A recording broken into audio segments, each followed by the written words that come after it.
दोस्तों, ना जाने क्यों बॉलीवुड वालों ने कसम खा ली है कि भाई साहब पाकिस्तान प्रेम हम लोग नहीं छोड़ेंगे। मैं बात कर रहा हूं कल रिलीज हुई 21 फिल्म की।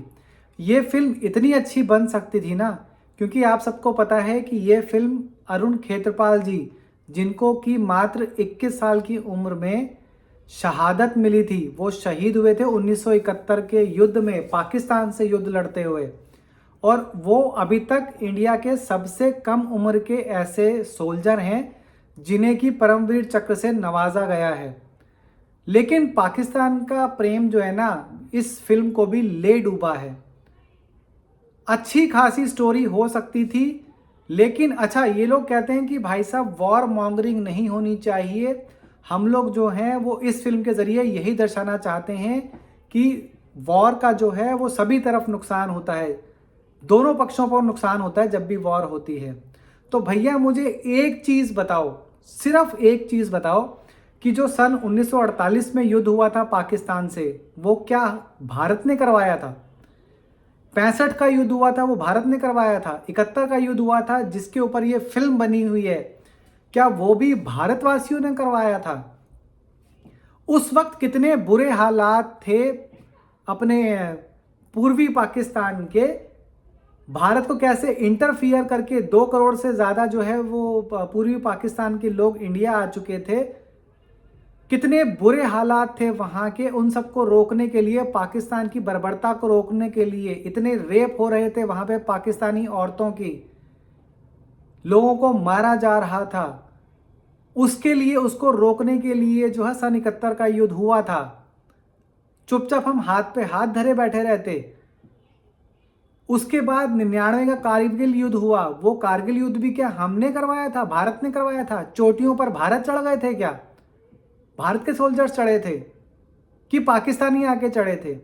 उसके बाद उरी हुआ, उसके बाद आपका पठानकोट हुआ, उसके बाद पहलगाम हुआ, ये सब के सब क्या भारत ने करवाए थे?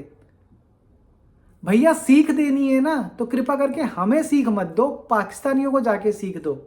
और तुम जो ये बने फिरते हो ना अमन की आशा के गैंग के मेंबर, जाके एक बार पाकिस्तान में बोल के दिखाओ। ये तुम्हें बड़ा लगता है कि पाकिस्तान के लोग, जैसा कि तुमने फिल्म में दिखाया गया है, मेजर नासिर का जो रोल है जिसको कि जयदीप अलावत ने किया है, वो बंदा इतना अच्छा बन जाता है रिटायरमेंट के बाद, इतना अच्छा बन जाता है कि जैसे दुनिया में उससे बढ़िया कोई इंसान है ही नहीं। और ये वही मेजर नसीर है जिसने कि अरुण खेत्रपाल को युद्ध में मारा था।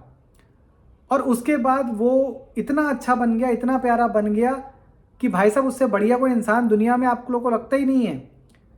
धर्मेंद्र, जिन्होंने कि ये मदन लाल खेत्रपाल का, उनके अरुण खेत्रपाल के पिताजी का रोल प्ले किया है, उनको इस फिल्म में जो है ये दिखाया गया कि स्कूल रियूनियन के दौरान उनको अपने पाकिस्तान जाने का मौका मिलता है। पाकिस्तान में सरगोदा में उनका जो है वो घर होता है, पैतृक घर होता है। वहाँ पे वो जाते हैं तो उसमें एक तो मेजर नसीर उनको जो है वो वेलकम करते हैं। पूरे पाकिस्तान को ऐसे दिखाया गया भाई साहब की पाक वो पलकें बिछा के जो है सब उनका इंतज़ार कर रहे हैं। इवन जब वो सरगोदा अपना घर देखने जाते हैं, उनकी आंखों में आंसू होते हैं, तो ऐसे बिहेव करते हैं पाकिस्तानी भाई साहब जैसे कि आप ही का घर है जी, ले जाओ आप, हमें कोई दिक्कत नहीं है, हमने तो कब से बरसों से खाली रखा हुआ है। एक काम करते हैं, जिन जिनके भी पुश्तैनी मकान पाकिस्तान में छूट गए थे, पैसा पाकिस्तान में छूट गया था, ज़मीनें पाकिस्तान में थी, हम सब चलते हैं। अगर इतने ही ज़्यादा वो आतुर हो रहे हैं ना, इतने ही ज़्यादा उनको लग रहा है पाकिस्तानियों को कि भाई साहब हम सब कुछ देने को तैयार हैं, जैसा कि आपने फिल्म में दिखाया है, तो भाई साहब सारे के सारे हमारे पूर्वज जिनके जो पाकिस्तान में कभी ना कभी उनका बेस था, सारे चलते हैं और जाके अपनी अपनी ज़मीनें ले लेते हैं। 1 इंच ज़मीन नहीं देने वाले पाकिस्तानी। आप लोगों को पता नहीं क्यों लगता है कि पाकिस्तानी जो हैं वो बहुत ही शरीफ होते हैं। इनका भांडा फोड़ तो तभी हो जाता है जब कभी भी किसी भी चीज़ को लेके इंडिया और पाकिस्तान के बीच में खटपट होती है। चाहे एक क्रिकेट मैच भी होता है ना, तब भी ये लोग जो है आ जाते हैं लड़ाई लड़ने के लिए। वो जो क्रिकेट में जब 4 छक्के मारे थे इसने बुमराह को, वो 50 बनाया था, तो वो कौन लेके गन लेके खड़ा हुआ था? वो आम पाकिस्तानी था ना। क्रिकेटर भी आम पाकिस्तानी होता है ना, फौजी तो नहीं था वो।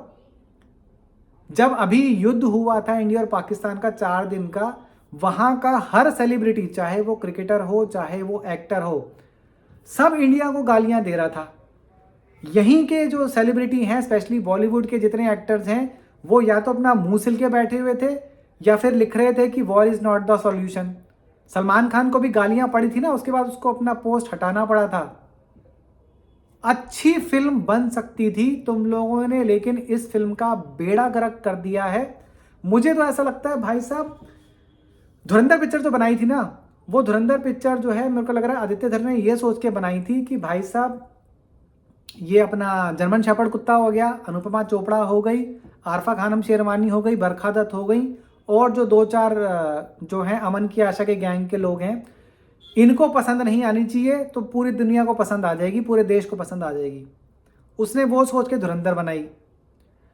उससे एग्जैक्टली अपोजिट जो इस फिल्म के डायरेक्टर हैं, श्रीधर क्या नाम है उनका, मैं तो नाम भी नहीं लेना चाहूँगा उनका, उन्होंने ये फिल्म बनाई है इन्हीं 4-5 लोगों को खुश करने के लिए कि हाँ जी ये देखिए ये होती है फिल्म, ये फिल्म दिखाती है कि वॉर नहीं होनी चाहिए, कितना हमें प्यार से एक दूसरे के साथ रहना चाहिए। पाकिस्तान हमारा पड़ोसी मुल्क है, वो भी चाहते हैं कि अमन शांति रहे यहाँ पर। सालों एक एक पाकिस्तानी अगर मौका मिलेगा ना, तुम्हें काट के खा जाएंगे। मैंने तुम्हें एग्जाम्पल दे ही दी है, चाहे युद्ध का एग्जाम्पल हो चाहे क्रिकेट का एग्जाम्पल हो, तुम्हें काट के खा जाएंगे जिस दिन उनको मौका मिलेगा। तो फिल्म की अगर मैं बात करूं तो भाई साहब अगस्त्य नंदा जो है, उन्होंने ये तो साबित कर दिया कि वो अमिताभ बच्चन के तो नाती नहीं है, लेकिन हाँ अभिषेक बच्चन जो है वो उनके जरूर मामा लगते हैं। एक्टिंग के नाम पर बिल्कुल जीरो है अगस्त्य नंदा। फिल्म में ना जान डाल सकते थे वो अपने कैरेक्टर में, लेकिन जोश दिखाना हो, गुस्सा दिखाना हो, नाराजगी दिखानी हो, उनके चेहरे पर एक्सप्रेशन आया ही नहीं है। मुझे लग रहा है कि बॉलीवुड को नया जो है अर्जुन कपूर मिल गया है। एक्टिंग की अगर मैं बात करूं तो धर्मेंद्र जी की एक्टिंग बहुत बेहतरीन रही है, हालांकि उनको किसी को प्रूव करने की ज़रूरत नहीं है। काफ़ी सारे लोग तो धर्मेंद्र जी की वजह से ही ये पिक्चर देखने जाएंगे, क्योंकि स्पेशली उनकी आखिरी फिल्म भी है ये। एक सीन जो दोस्तों भूले नहीं भूलता है वो ये है कि दीपक डोबरियाल, जिसका कि शायद एक ही सीन है इस फिल्म में, वो आते हैं और धर्मेंद्र को भला बुरा बोलते हैं कि इस हिंदुस्तानी को निकालो पाकिस्तान से, क्योंकि इसी के वजह से मैंने गोली खाई थी सन 1971 के युद्ध में, सैनिक होते हैं वो, और उसकी वजह से मेरे को अपनी टांग खोनी पड़ी थी, तो निकालो इस हिंदुस्तानी को यहाँ से। धर्मेंद्र जी आगे बढ़ते हैं और दीपक डोबरियाल को गले से लगा लेते हैं। वो सीन देखकर है ना दोस्तों आंखों में आंसू आ जाता है। अच्छा, ये सीन ये भी बताता है कि भाई साहब हिंदुस्तानी तो बार बार कोशिश करता है कि हाँ पाकिस्तानियों, मैं अपनी तरफ से आगे बढ़ के तुम्हारे को गले लगा रहा हूं, मैं चाहता हूं कि शांति रहे, लेकिन पाकिस्तान पलटकर बार बार फिर से हमारी पीठ में खंजर खोप देता है। चाहे वो वाजपेयी जी की आगरा की बस यात्रा हो, उसके बाद कारगिल युद्ध हुआ, चाहे नरेंद्र मोदी जब गए थे नवाज शरीफ की बेटी की शादी में, उसके बाद उरी हुआ, उससे पहले भी कई सारे एग्जाम्पल हैं। 1965 का युद्ध ले लीजिए, 1971 का युद्ध ले लीजिए, 1948 का युद्ध ले लीजिए। तो पाकिस्तान तो बार बार हमारे पीठ में खंजर घोंपता ही रहता है। हिंदुस्तानी, अच्छा ये सब पार्ट सिर्फ हिंदुस्तानियों को ही पढ़ाया जाता है कि तुम्हें सेकुलर रहना है, तुम्हें पड़ोसी मुल्क की जो है वो रक्षा करनी है, या तुम्हें उनको अच्छे तरीके से देखना है। पाकिस्तानियों को कभी पाठ नहीं पढ़ाया जाता, और पढ़ाया भी जाएगा ना, वो जो पढ़ाएगा उसी को चपेट रसीद कर देंगे, हो सकता है कत्लेआम भी कर दें। तो भैया ऐसा पाठ पढ़ाना बंद कर दो, तुमसे गुजारिश है। धर्मेंद्र जी की वजह से हो सकता है कि ये फिल्म 200-250 करोड़ कमा ले वर्ल्ड ओवर मिला के जो है ग्रॉस कलेक्शन, लेकिन इससे ज़्यादा की उम्मीद रखने की ज़रूरत नहीं है। हाँ, स्पेशल मेंशन जयदीप अहलावत, ये बंदा भाई साहब कहर ढाता है जो भी रोल करता है। मेजर नसीर जो है उसके रोल में बहुत बेहतरीन बना है ये, बहुत बेहतरीन एक्टिंग है। ये बंदा छाया हुआ है यार, चाहे OTT पे कहो चाहे आप जो है फिल्मों में कहो, ये बंदा छाया हुआ है। सिकंदर खेर का भी एक रोल है, वो भी अपने रोल में बहुत अच्छे बने हैं।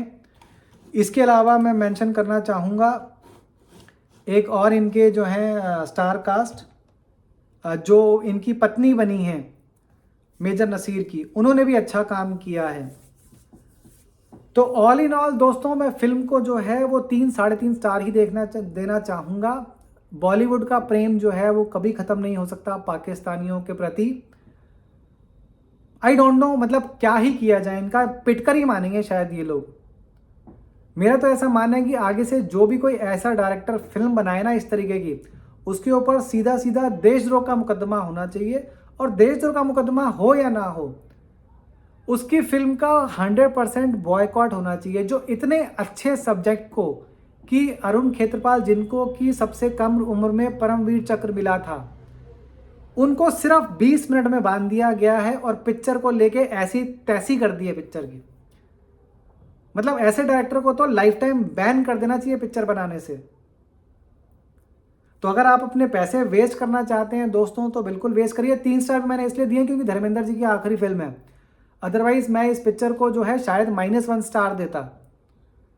तो अगर आपने पैसे वेस्ट करने हैं अपने, तो पैसे वेस्ट कीजिए और पिक्चर देखने जाइए। वरना मुझे लगता है अगले महीने ये जो है OTT पे आई जाएगी, ZEE5 पे, या हो सकता है शायद सोनी वगैरह पे।